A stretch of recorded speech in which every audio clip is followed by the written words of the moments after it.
আচ্ছা, একটা প্রশ্ন প্রায়ই শোনা যায় যে ইতিহাস নাকি নিজেকেই পুনরাবৃত্তি করে। আসলেই কি তাই?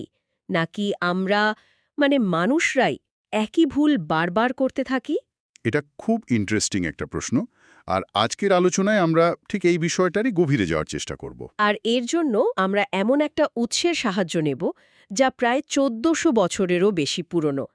একটা আয়াত যা ক্ষমতা, অহংকার আর পতনের এক অমোঘ নিয়মকে আমাদের সামনে তুলে ধরে। দেখুন, ব্যাপারটা তো শুধু একটা পুরনো দিনের গল্প না, তাই না? এটা আসলে একটা চিরকালীন নিয়ম, একটা প্যাটার্ন যা সবসময়ই ঘটছে। হুম। আমাদের আজকের লক্ষ্য হলো এটা বোঝা যে এই আয়াতটি কিভাবে ইতিহাসের ঘটনা, মানুষের আচরণ আর উম, উম, ঐশ্বরিক বিধানের মধ্যে একটা সংযোগ তৈরি করে। আর সবচেয়ে গুরুত্বপূর্ণ হলো আজকের পৃথিবীতে এর প্রাসঙ্গিকতাটা ঠিক কোথায়। দারুণ। তাহলে চলুন আর দেরি না করে সরাসরি মূল বিষয়ে প্রবেশ করা যাক। আমরা যে আয়াতটি নিয়ে কথা বলছি সেটি হল সূরা আলে ইমরান, আয়াত নম্বর ১১। আমি প্রথমে আয়াতটি তেলাওয়াত করছি। কাদাবা আলে ফিরআউনা বাল্লাযীনা মিন ক্বাবলিহিম কাযযাবু বিআয়াতিনা ফাআখাযাহুমুল্লাহু বিযুনুবিহিম ওয়াল্লাহু শাদীদুল ইকাব। এর বাংলা অনুবাদটা যদি আমরা দেখি তাহলে দাঁড়ায় তাদের অবস্থা বা অভ্যাস ফেরাউনের বংশধর ও তাদের পূর্ববর্তীদের অভ্যাসের মতোই। তারা আমার আয়াতসমূহকে অস্বীকার করেছিল, তাই আল্লাহ তাদের পাপের কারণে তাদের পাকড়াও করলেন, আর আল্লাহ শাস্তিদানে অত্যন্ত কঠোর। আচ্ছা, এখানে একটা জিনিস খেয়াল করার মতো, এর ঠিক আগের আয়াতে ১০ নম্বর আয়াতে বলা হয়েছিল যে যারা সত্যকে অস্বীকার করে তাদের ধন সম্পদ বা সন্তান সন্ততি আল্লাহর শাস্তি থেকে তাদের বাঁচাতে পারবে না। একদম ঠিক পয়েন্ট। তার মানে কি এই ১১ নম্বর আয়াতটা আগের আয়াতের দাবির সপক্ষে সবচেয়ে বড় একটা ঐতিহাসিক প্রমাণ হিসেবে আনা হয়েছে? তো এই আয়াতটা যখন নাজিল হচ্ছিল, এর প্রেক্ষাপটটা ঠিক কি ছিল? মানে কাদের উদ্দেশ্য করে এটা বলা হচ্ছিল? এটাই তো সবচেয়ে মজার বিষয়। দেখুন, এই আয়াতগুলো যখন নাজিল হচ্ছিল তখন মক্কার কুরাইশরা আচ্ছা। আর মদিনার ইহুদি গোত্রগুলো ও। ওরা নিজেদের সম্পদ, বংশ আর লোকবল নিয়ে খুব ভীষণ গর্বিত ছিল। আচ্ছা। তাদের মানসিকতা ছিল অনেকটা এরকম যে আমরা প্রভাবশালী, আমাদের অর্থ আছে, ক্ষমতা আছে, আমাদের কে হারাতে পারবে। আচ্ছা, আচ্ছা, তার মানে আল্লাহ তাদের অহংকারকেই একটা আয়না হিসেবে ব্যবহার করে আরও বড় এক অহংকারীর পরিণতি দেখাচ্ছেন। ঠিক তাই। আল্লাহ যেন তাদের বলছেন, তোমরা নিজেদের খুব শক্তিশালী ভাবছ। আচ্ছা, একবার ফেরাউনের কথা ভাবো। তার ক্ষমতা, তার বিশাল সেনাবাহিনী, তার পিরামিডের মতো স্থাপত্য সবকিছুই তো তোমাদের চেয়ে হাজার গুণ বেশি ছিল, তাই না? হ্যাঁ, তা তো বটে। যখন সে আমার নিদর্শনকে চ্যালেঞ্জ করেছে, আমার বিধানকে অস্বীকার করেছে, আমি তাকে এমনভাবে ধরেছি যে তার মৃতদেহ পর্যন্ত আজকের দিনে মানুষের জন্য একটা শিক্ষণীয় বিষয় হয়ে আছে। তোমরা তো তার তুলনায় কিছুই না। ওয়াও! প্রেক্ষাপটটা জানার পর আয়াতের গভীরতা যেন আরও অনেক বেড়ে গেল। চলুন আয়াতের শব্দগুলো নিয়ে একটু কথা বলি। প্রথম অংশেই বলা হচ্ছে কাদ্দাবি আলী ফেরাউন। এখানে দাব শব্দটা ব্যবহার করা হয়েছে। এর অনুবাদ তো আমরা দেখলাম অভ্যাস বা রীতি। এই শব্দটার কি আরও কোনো গভীর অর্থ আছে? অবশ্যই। দাব মানে শুধু অভ্যাস নয়, এর মানে হলো একটা প্রতিষ্ঠিত রীতি, একটা মানসিকতা বা একটা কালচার। একটা কালচার। হ্যাঁ, অর্থাৎ আজকের দিনের সত্য অস্বীকারকারীদের আচরণ, তাদের অহংকার, তাদের যুক্তি দেওয়ার ধরন সবকিছুই ফেরাউনের সংস্কৃতির একটা কার্বন কপি। সেই একই রকম ঔদ্ধত্য, সত্যকে চোখের সামনে দেখেও তাকে অস্বীকার করার প্রবণতা। আয়াতে তো তাদের পূর্ববর্তীদের কথাও বলা হয়েছে। হ্যাঁ, এখানে শুধু ফেরাউন নয়, তার আগের শক্তিশালী জাতি যেমন আদ ও সামুদ্রেরও ইঙ্গিত করা হয়েছে, যারা ছিল স্থাপত্য আর দৈহিক শক্তিতে অতুলনীয়, কিন্তু সেই একই কারণে অহংকারের কারণে ধ্বংস হয়ে গিয়েছিল। তার মানে এটা কোনো বিচ্ছিন্ন ঘটনা নয়। না, একদমই না। আল্লাহ বলছেন এটা একটা পুনরাবৃত্তিমূলক প্যাটার্ন। অহংকার করো, সত্যকে অস্বীকার করো, আর তারপর ধ্বংস হয়ে যাও। আয়াতের পরের অংশ বলছে তারা আমার আয়াতসমূহকে অস্বীকার করেছিল। ফেরাউনের ক্ষেত্রে এই আয়াত বা নিদর্শনগুলো ঠিক কী ছিল? দেখুন, মুসা আলাইসাল্লাম যখন ফেরাউনের কাছে গিয়েছিলেন, তিনি দুটো সুস্পষ্ট নিদর্শন নিয়ে গিয়েছিলেন। এক, তার হাতের লাঠি যা বিশাল এক সাপে পরিণত হতো। হুম।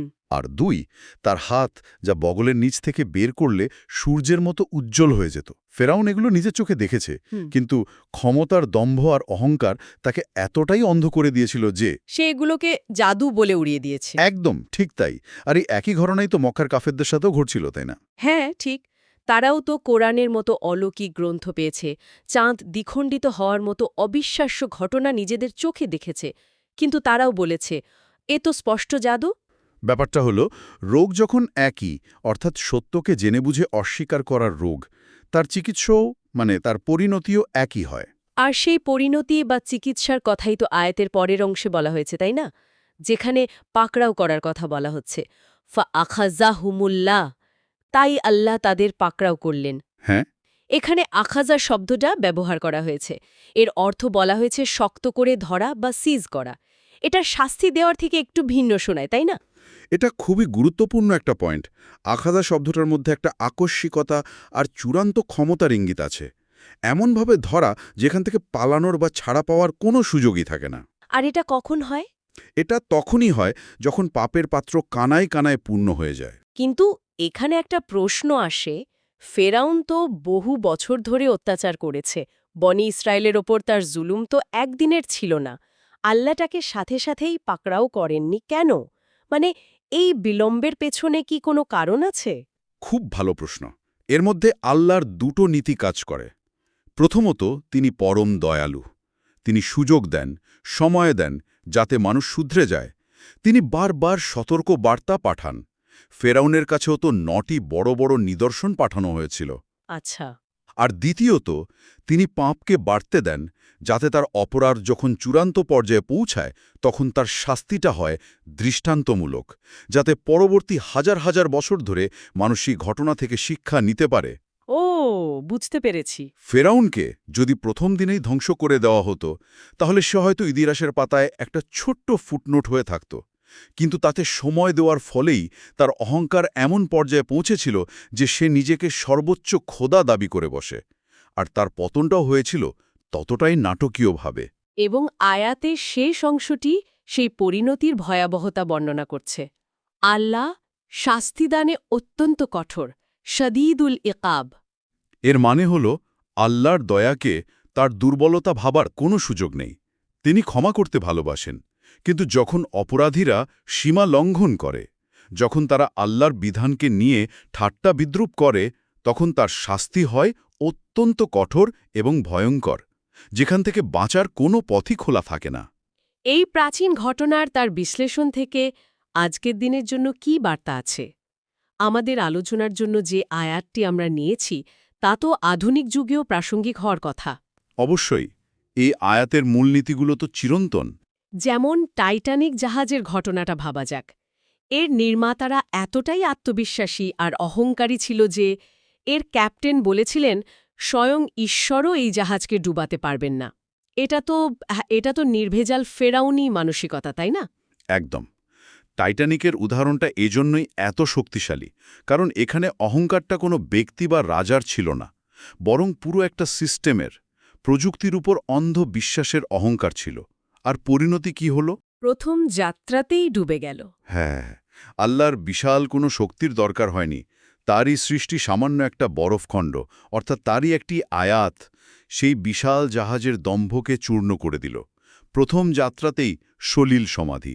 এই একই অহংকারের নিদর্শন তো আমরা প্রাচীন পম্পেই নগরীর ধ্বংসাবশেষের মধ্যেও দেখি। হ্যাঁ, ইতালির সেই শহরটি পাপ, অশ্লীলতা আর বিলাসবেশনে এতটাই ডুবে গিয়েছিল যে তারা প্রকাশ্যেই অনৈতিকতাকে উদযাপন করত। ভিসুভিয়াস আগ্নেয়গিরির লাভা যখন তাদের উপর নেমে আসে, তখন তারা যে যে অবস্থায় ছিল ঠিক সেভাবেই পাথরের মূর্তিতে পরিণত হয়। ঠিক তাই, আল্লাহ তাদের এমনভাবে পাকড়াও করলেন যে তাদের দেহগুলোই আজ মানুষের জন্য এক জীবন্ত সতর্কবার্তা। আর আধুনিক যুগের স্বৈরশাসকদের দিকে তাকালে তো এই প্যাটার্নটা আরও স্পষ্ট হয়ে ওঠে। Hitler, Mussolini, Saddam Hossain, Gaddafi, একসময় এদের প্রতাপে বিশ্ব কাঁপত, কিন্তু তাদের শেষটা কি করুণ। ঠিক, এই বিষয়টাই তো ভাবার মতো। ক্ষমতার শীর্ষে থাকাকালীন তারা নিজেদের প্রায় অপ্রতিরোধ্য ভাবত, এই মানসিকতাটা কি সব স্বৈরশাসকের মধ্যেই কমন? আমারও তাই মনে হয়।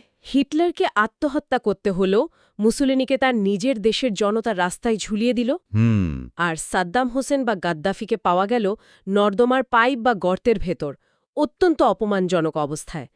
তাদের বিশাল সেনাবাহিনী, তাদের অত্যাধুনিক অস্ত্র, কিছুই তাদের শেষ রক্ষা করতে পারল না। অবাক করার মতো ব্যাপার, তাই না? হ্যাঁ, যে লোকগুলোকে একসময় মানুষ ভয়ে কিছুই বলতে পারত না, তাদের শেষটা এমন করুণভাবে হয়।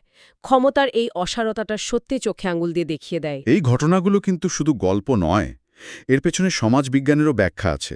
যেমন ধরুন, বিখ্যাত মুসলিম সমাজবিজ্ঞানী ইবনে খালদুনের কথা। ও, ইবনে খালদুন। হ্যাঁ, তিনি শত শত বছর আগেই ইতিহাসের চক্রাকার তত্ত্ব বা সাইক্লিক্যাল থিওরি অফ হিস্ট্রি দিয়েছেন।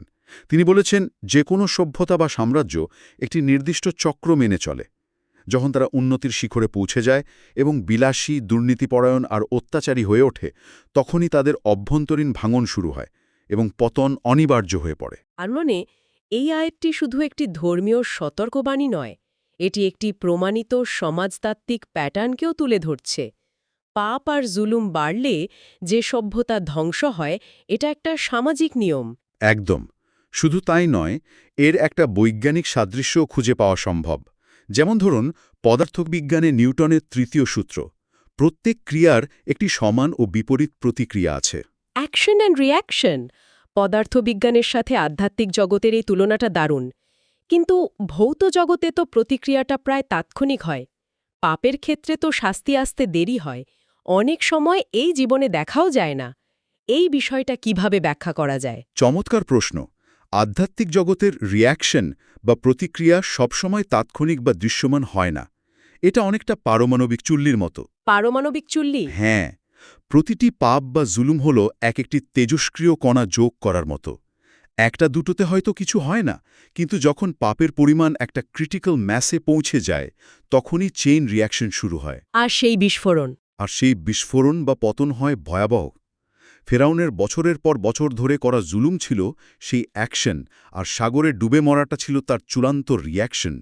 এই প্রতিক্রিয়া আসতে দেরি হতে পারে, কিন্তু আসে অনিবার্যভাবে। এই আলোচনা থেকে তো অনেকগুলো গুরুত্বপূর্ণ শিক্ষা বেরিয়ে আসছে। যদি আমরা মূল বিষয়গুলো একটু গুছিয়ে নিই। প্রথমত, ইতিহাস থেকে শিক্ষা না নিলে ইতিহাসই আমাদের ওপর প্রতিশোধ নেয়। ফেরাউন, আদ, সামুদের পরিণতি যদি আমাদের না শেখায়, তাহলে আমাদের পরিণতিও তাদের থেকে ভিন্ন হবে না। দ্বিতীয়ত, ক্ষমতা, সম্পদ বা প্রযুক্তি কোনো কিছু নিয়েই অহংকার করাটা একটা ফেরাউনি সংস্কৃতি। এটা ব্যক্তির ক্ষেত্রেও সত্যি, আবার গোটা সভ্যতার ক্ষেত্রেও সত্যি। আমাদের হাতে যতই শক্তি থাকুক, এটা মাথায় রাখা জরুরি যে আল্লাহর একটি ক্ষুদ্র নিদর্শনই, যেমন একটি ভাইরাস বা একটি ভূমিকম্পই, সবকিছু তছনছ করে দেওয়ার জন্য যথেষ্ট। তৃতীয় শিক্ষাটা হতে পারে, কোনো পাপকেই ছোট করে দেখা উচিত নয়। কারণ ছোট ছোট পাপ জমে একসময় পাপের বোঝা পাহাড় সমান হয়ে যায়। আর যখন সেই বোঝা একটি নির্দিষ্ট সীমা অতিক্রম করে, তখনই আল্লাহর সেই আখাজা বা পাকড়াও আসে। এর সাথে আমি আরও দুটো বিষয় যোগ করতে চাই। চতুর্থত, পৃথিবীতে কোনো অত্যাচারী বা ক্ষমতাধর ব্যক্তিকে দেখে হতাশ বা ভয় পাওয়ার কিছু নেই। কারণ ইতিহাস সাক্ষী, ঐশ্বরিক বিধানের বিরুদ্ধে গেলে তাদের পতন হয় করুণভাবে। আপাত দৃষ্টিতে তাদের যতই অপ্রতিরোধ্য মনে হোক, তাদের শেষটা হয় ততটাই শিক্ষণীয়। এবং পঞ্চমত, আল্লাহর দয়ার কথা যেমন মনে রাখতে হবে, তেমনি তার শাস্তির কথাও ভুলে গেলে চলবে না। কারণ তার শাস্তি দুনিয়ার কোনো শাস্তির মতো নয়, তা অত্যন্ত কঠোর এবং তা থেকে পালানোর কোনো উপায় নেই। সারসংক্ষেপে সূরা আলে ইমরানের এই একটি আয়াত আমাদের যে মূল সত্যটি শেখায়, তা হল অহংকারী পতনের মূল। যখন কোনো ব্যক্তি বা জাতি নিজেকে এতটাই বড় মনে করে যে তারা সৃষ্টার বিধানকেই চ্যালেঞ্জ করে বসে, তখন তাদের রক্ষা নেই। কর্মফল বা পরিণতি, এটি আল্লাহর এক অমোঘ বিধান, যা কখনো বদলায় না। আমাদের আজকের আলোচনার আয়াতে যে বার্তাটি রয়েছে তা অসাধারণ। বলা হচ্ছে, ইতিহাস পড়ুন নিজেকে শুধরানোর জন্য। আর এটাই আমাদের জন্য আজকের সবচেয়ে বড় প্রশ্নটি রেখে যায়। যখন আমরা আজকের বিশ্বের দিকে তাকাই, রাষ্ট্রীয় ক্ষমতার দম্ভ, প্রযুক্তির অহংকার, ধনীদের জুলুম আর দুর্বলের ওপর অবিচারের দিকে, তখন আমরা কি কেবল ইতিহাসের পুনরাবৃত্তিই দেখছি? নাকি আমরা এমন এক পুনরাবৃত্তির দ্বারপ্রান্তে দাঁড়িয়ে আছি যা হয়তো আগের সব মাত্রা ছাড়িয়ে যাবে? এই ভাবনাটাই আমাদের আজকের আলোচনার শেষে রেখে যেতে চাই।